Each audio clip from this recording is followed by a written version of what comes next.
All right, so we got 3 tips to help you become a successful Pokemon investor. This video comes from Pablo, the tax guy. Shout out Pablo in the Discord. Thank you for being there. Thank you for the video idea.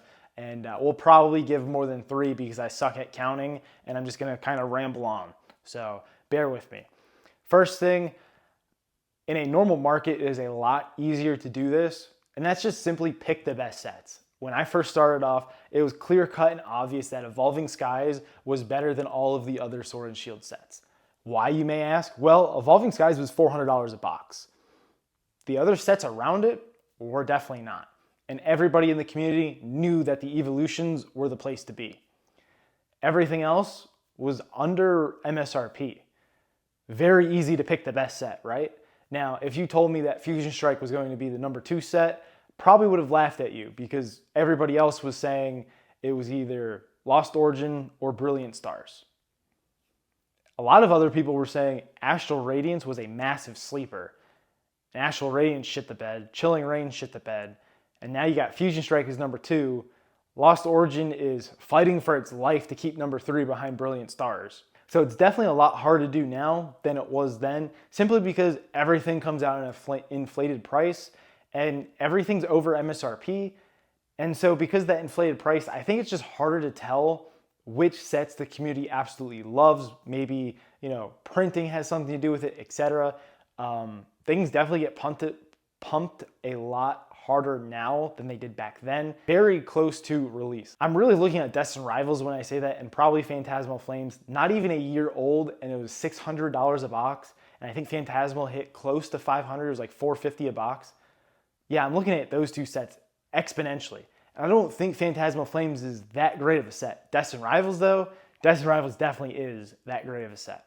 Now it's a lot harder to pick which sets are a lot better, but as we started to swing into this bull run, Paldea Evolved was probably one of the first Scarlet and Violet sets to start trending upward, and it trended up pretty quickly. I remember it being like 135 while all the other sets were still 100, 105. And then I think Obsidian Flames kind of followed quickly. I don't think Obsidian Flames is nearly as good of a set, but I think it was just had a shorter print, it had less supply, and people wanted the nice artworks in there because there are a lot of nice artworks. They're just too easy to hit.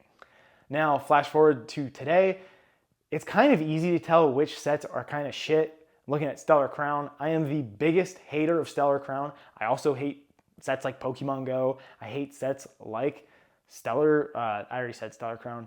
Shroud Fable, hate sets like that. Perfect Order, I'm not the biggest on Pitch Black either. However, now that I'm a store, when I first started investing, I have to have those. So yeah, I have some now.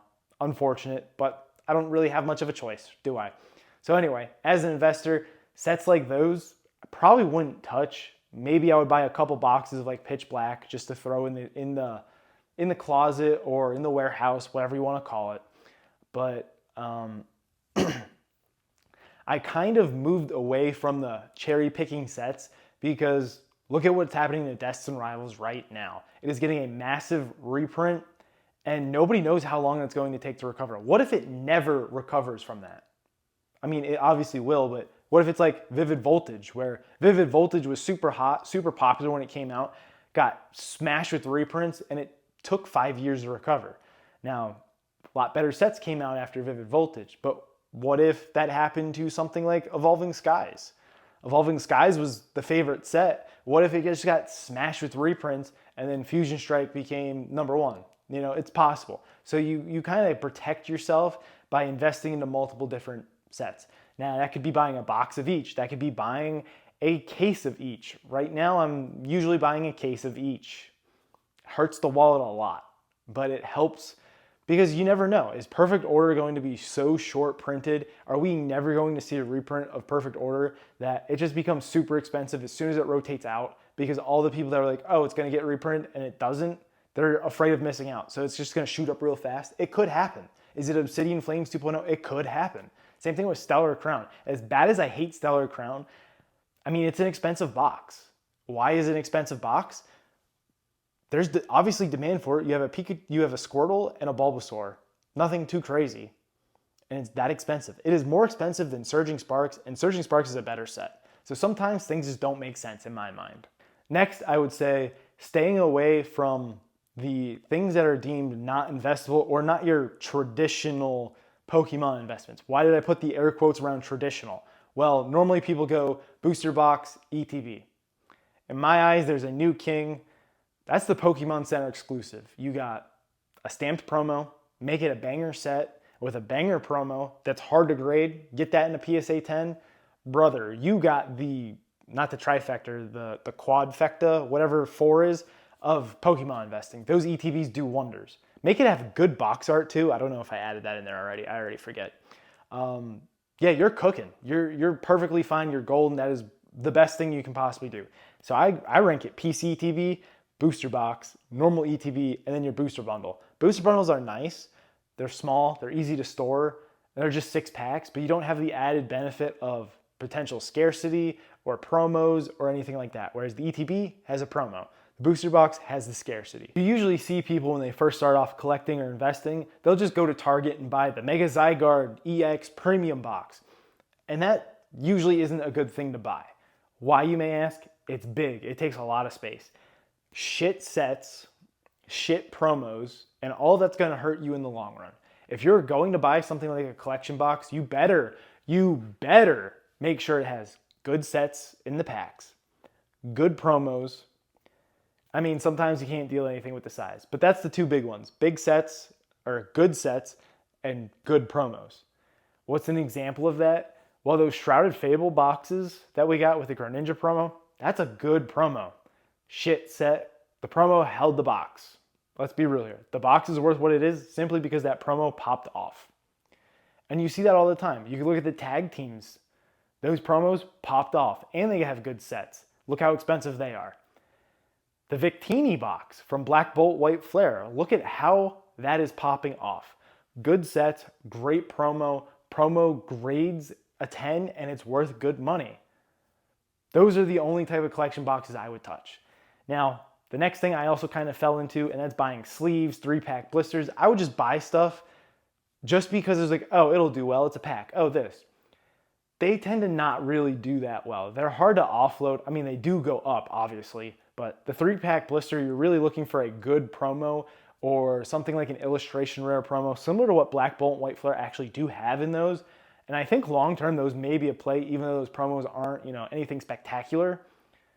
But they may be a play. Again, they're not super popular Pokemon by any means, but they are an exclusive illustration rare promo, and that tends to do very, very well long-term. Now, the single packs do as well, but they tend to get, bent. People don't want them anymore, and they're just a single pack. People are still kind of sketchy that you could weigh them or something like that, and there's not as big of a market as there are for the other collectibles already mentioned. They tend to not sell very well. Same thing with the 3-packs. I know from my website, nobody wants 3-packs, nobody wants sleeves. They are by far the hardest products to move. It doesn't matter what the set is, it doesn't matter how cheap you are, people just do not want them. They are so hard to move. So how do you mitigate that? You just don't buy them. You don't invest in them unless they have that disclaimer. Very good promo in the 3-pack blister. Now, this last point may be a little bit of a curveball for y'all. That's making sure you're financially sound. Why is that so important? Well, if you have to panic sell, you're probably not going to realize the full potential of your collection, your investments, whatever you may have. If you can't, make sure your bills are all paid off. Put away for your 401k, put away for your Roth IRA. Make sure you have a safety net. Make sure, you have food in the fridge, you have food for next week, you can buy your gifts, etc. Well, you should not be touching Pokemon to begin with. Let's be real here. You need to have everything else taken care of first. Then, with your fun money, your play money, maybe you can take, a little bit of 10% of your investment money that you would put away for something. Maybe you could take that and put that into Pokemon as well. But remember, Pokemon is technically highly speculative. You usually take a hit when you offload. You don't get 100% of market like you do with stocks. You can't just click a button and it goes away. You go on eBay, you get 85%. You come to me, you're going to get 75 to 80%, depending on what it is as well. So when you do sell, you do take that little bit of a hit. And remember, if you can't store things properly, you need to make sure that you figure that out. Make sure you have the shelves, the cardboard, the acrylics, whatever it is, because you get rips, you get dings in those. Well, my customers don't want that, so I'm gonna pay you even less now to charge my customers less, so they will be more incentivized to buy that, essentially. So there's a lot of things you have to take into account in that. It's not for everybody. Again, if you're not in a safe, sound spot in life, if you're not putting all your investments to work already, if you're not have all your accounts maxed out, don't do it. If you have debt already, if you have student loans, a mortgage, whatever it may be, don't do it. The peace of mind of not having a mortgage, the peace of mind of not having the debt, you're never going to get called up for that debt. You're never going to go bankrupt if you don't have the debt to begin with. So don't do it. Take care of all of that stuff. Make sure you're good. Make sure you're sound. Make sure you have a retirement. Make sure you have all your wealth building assets going for you, and then dabble into Pokemon. I can't stress that enough. If you don't have that done, and if you're wondering about what to invest in, I am not a licensed CPA or financial advisor or whatever, but you can't go wrong with VTI and the Qs, essentially, and then a little bit of Bitcoin, in my opinion. But do with that information what you wish. I'm not responsible if you lose all your money because SPY goes to zero. Not me. I mean, if it does, then we're all kind of fucked, to be honest. Make sure you do all that before you ever touch Pokemon. Then when you touch Pokemon, now you'll know what you're doing. You're going to look for that PC ETB. You're going to look for that booster box. You're going to look for that ETB and that booster bundle. Maybe we get into a better market where you can kind of cherry pick stuff a little bit better. But overall, I think that blanket strategy, Rudy calls it his mutual fund. Just buy every set. Just buy a case of every set. You're good there. You're protected. Sure, a lot of shit, perfect order, gonna be ass. Look at it like that. But you're also gonna catch your Destined Rivals, your perfect order, your Ascended Heroes. You're gonna catch the good and the bad. And it just is what it is. That's how you make your mutual fund of Pokemon investing. That's how you become successful. And then I guess the last point, hold for a long, long time. That kind of goes back into make sure you're good. Make sure you have your accounts.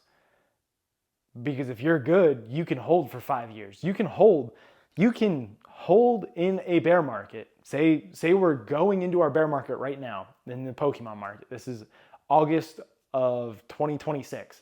Say this is trending into the bear market and you're just starting. Well, you can hold all throughout this bear market. Say this bear market lasts 5 full years.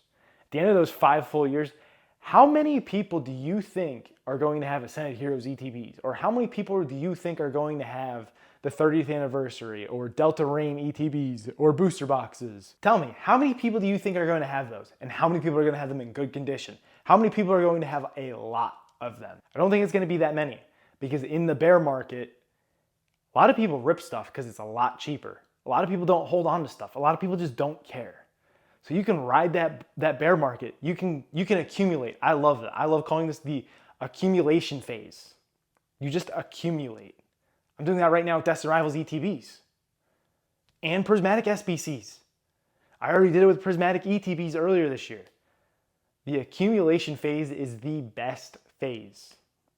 You ride that the whole bear market. Wait 5 years, come into a bull market again, and you're sitting good. You can sell that for 85% because everybody's fiending at the mouth. They missed out. They want to see it. They open those packs when their son was born, their son wants them now, or whatever it is. That's how this works. That's how you become successful. I hope these tips help you in the long run. If you're looking for some Pokemon product, make sure you shop my website, maxpacks.com, and join the Discord. They're both in the link below in the description of the video. This is Max Packs. Happy Pokemon investing. I'll see y'all on the next video.